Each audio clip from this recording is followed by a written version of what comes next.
Milabay na lang sa iyang kamati sa daplin sa karsada ang usa ka tiguwang nga mag-uuma human wala mahalin ug maglisod na siya pagdala ni ini pagbalik sa ilang dapit. Ani ang report ni Alan Domingo. Natagbuan ako si Flaviano.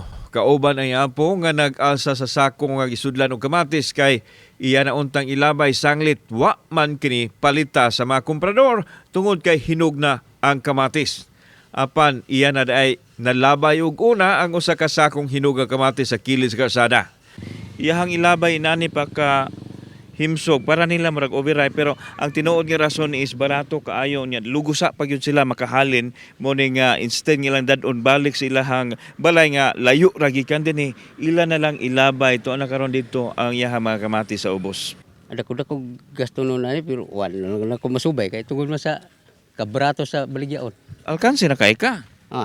Sige na kay sao man na nga na dinam ginabadaan nila. Ni aga ko ibalik dito sa mua porte na malayo. Nakarelate usab ang ubang mga mag-uuma.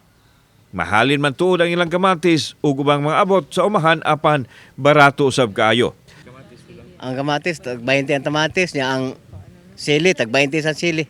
Sa una ang sili 400. Oo, 400 na. Sabig sa mga komprador, may pasabot sila nga kadto mga kalabangan o dili pa kayo hinog ang ilang unahon sa pagpalit aron dili usab sila maalkanse kay sigurado kaning mahalin bisan maabtan pa og pipila ka adlaw.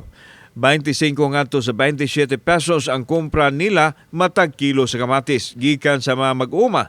Sanglit barato ra usab ang palit nini pag-abot nila ngadto sa karbon nga paliton na usab kinig 30 pesos ang kilo. Gamay ra ang ilang ganansya kay mogamit pa sila og petrolyo sa sakyanan nga ilang kargahan. Lisod sa ati padag balik. Unsaon na nila sila nga moingon mga may lang kuno kapalit binlon. Alakansihan lang yun, kay hinayam kayo pamaligyan na to. Tungod sa krisis. Kauban si Clover Lumayag, ako si Alan Domingo. Balitang Bisdak.